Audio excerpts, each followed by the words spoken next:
Justice delay ஆகிறத பற்றி உங்களோட கருத்து? என்ன பண்ணுறாங்கன்னா, கம்ப்ளைனன்ட் கிட்ட இன்புட்ஸ் அதிகமாக வாங்கி அவங்கள டார்ச்சர் பண்ணி அவங்கள அங்கே இங்கேயும் அலைய விட்டு அவங்கள போதும் போதும்னு பண்ணுறது.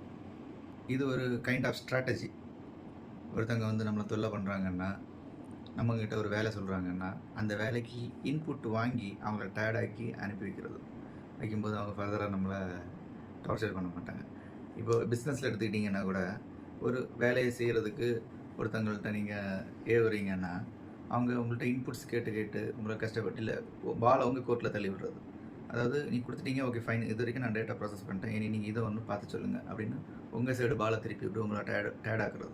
இப்போ டேட் பண்ணும்போது நீங்கள் போதும் போதும்னு ஒதுங்கிடுவீங்க. அது மாதிரி தான் பிஸ்னஸில் சொல்கிறேன், சேம் டைம்ஸ் லாலையும் சொல்கிறேன். லாலையும் அப்படின்னா ஒருத்தன் உயிரோடு இருக்கும்போதே அவனுக்கு நியாயம் கிடைக்க மாட்டேங்குது. அப்போ செத்து போன கொலை பண்ணி சாகப்பட்ட ஒருத்தனுக்கு இந்த ஸ்டேட் நியாயம் கொடுக்குமா? கொடுக்காது.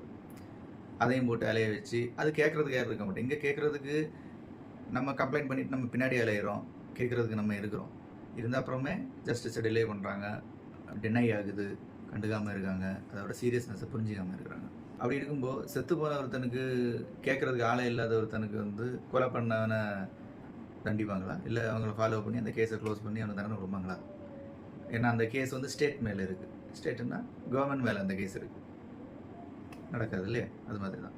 ஸோ பிஸ்னஸ் கிட்ட வரும்போது ஒரு விஷயத்த ஒருத்தங்கிட்ட ஒப்படைக்கிறீங்கன்னு வைக்கோங்க, இல்லை ஒரு ப்ராஜெக்டே ஒருத்தங்கிட்ட ஒப்படைங்க, உங்கள்கிட்ட இன்புட்டு கேட்டு கேட்டு கேட்டு உங்களை டார்ச்சர் பண்ணும்போது அவங்க கேட்குற வேலைக்கு நீங்கள் அக்செப்ட் பண்ணிடுவீங்க. அது ஒரு கைண்ட் ஆஃப் மென்டல் ஸ்டேட். இன்னொன்று, ரொம்ப அவங்க வேலை பண்ணுற மாதிரி நமக்கு ஒரு ஃபீல் ஆகும், அந்த மாதிரியான விஷயங்கள். ஸோ தட் உங்களை போட்டு அலைய விட்டு ஒரு ப்ராஜெக்ட் நீங்கள் ஒருத்தங்கிட்ட கொடுத்துருப்பீங்க, அந்த பாலை அவங்க கோர்ட்டில் தள்ளி விட்டுருவாங்க, அதுக்கப்புறம் நீங்கள் அதுக்கு அலையணும். ஸோ இந்த மாதிரியான விஷயங்கள் இதெல்லாம் தான் the philosophy of delaying which leads to which is actually a deny. Delay வந்து இட்ஸ் ஆக்சுவலி a deny தான். அது மாதிரி தான். ஸோ எப்படி கோர்ட் வந்து அலக்கழிச்சு இப்படி தள்ளி இதை டிலே பண்ணி பாதிக்கப்பட்டவங்கள மேலும் மேலும் அதை கொண்டு வா இதை கொண்டு வான்னு டார்ச்சர் பண்ணி இதை போதுண்டா சாமி இதனை விட்டுரு அப்படின்னு, எனக்கே இது வேண்டாம் அப்படின்னு சொல்ல வைக்கிறாங்களோ, அது மாதிரி தான் பிஸ்னஸில் நீங்கள் ஒரு ஒர்க் ஒருத்தங்கிட்ட கொடுத்தாலும் அவங்கள இந்த மாதிரி டிலே பண்ணி உங்களை டார்ச்சர் பண்ணி உங்கள்கிட்ட அந்த இன்புட் வாங்கி உங்களை டார்ச்சர் பண்ணி ஒரு குறிப்பிட்ட விலையை ஃபிக்ஸ் பண்ணுவாங்க இந்த ஒர்க்கு. அதில் நீங்கள் போதும் போதும் ஆயிருக்கீங்க.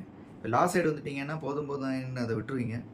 பிஸ்னஸ் சைடு வந்துட்டிங்கன்னா அமௌண்ட்டை பே பண்ணுவீங்க, அவங்க செட் பண்ணுற அமௌண்ட். இதுதான் அந்த philosophy ஆஃப் டிலேங்கிறது. அதை வந்து லா அண்ட் பிஸ்னஸ் கூட கம்பேர் பண்ணி சொல்லியிருக்கேன்.